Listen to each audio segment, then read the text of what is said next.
Meanwhile, back to Scott Morrison, who spent the week talking up his government's net zero plan and his climate action credentials.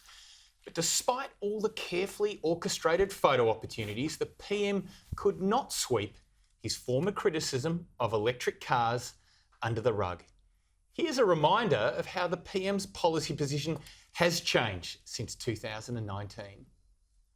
How can you honestly spruik electric vehicles when you campaigned against them in the last election? But I didn't. Bill Shorten wants to end the weekend when it comes to his policy on electric vehicles. No, I didn't ridicule that technology. That's good technology. And I'll tell you what, it's not going to tow your trailer. It's not going to tow your boat. The Prime Minister's attempts to deny his previous position saw him make a series of bizarre attacks on Labor's policy. And by bizarre, I mean downright untruthful. The first lie was that Labor's 2019 policy aimed to put up the cost of fuel. Here's the PM making that claim. They were going to put up the cost of fuel to try and force people to switch over. That's not how we do things. We're not a government that goes around trying to tell people what to do. I think Australians have had a gutful of governments telling them what to do in their lives. The Prime Minister was referring to Labor's proposed fuel efficiency standards, requiring better performing and lower polluting vehicles. This is not a policy that would push up the price of petrol. It would simply make fuel efficiency standards more stringent.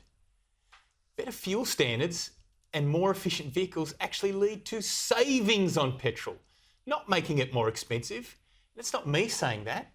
That's the Morrison government's own Department of Infrastructure. And by the way, last time I checked, petrol's about $1.60 a litre at the moment. In fact, since Scott Morrison became Prime Minister, it's gone up about 23% a year. The second big fib told by the PM this week was that the ALP wanted to mandate electric vehicles. Here he is again.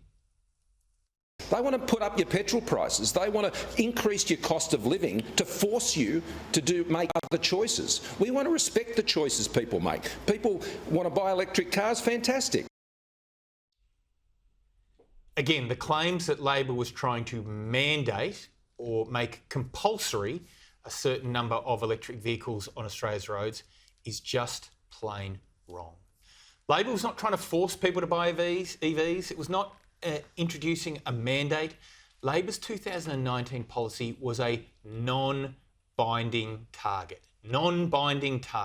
which aimed for EVs to make up 50% of all new car sales by 2030.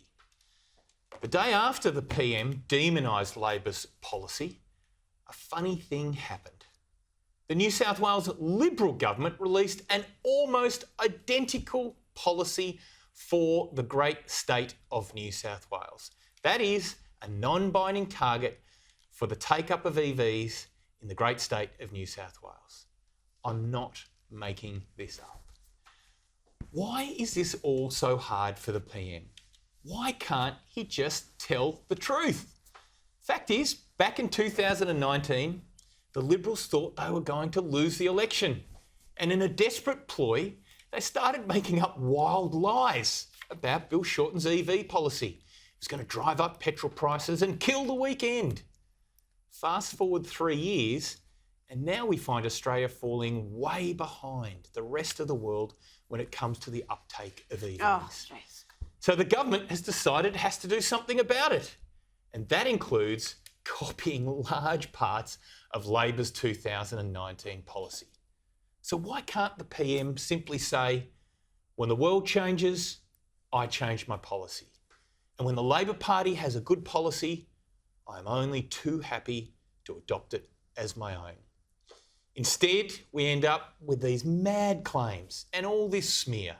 And once again, we find public trust in politicians sinking lower and lower.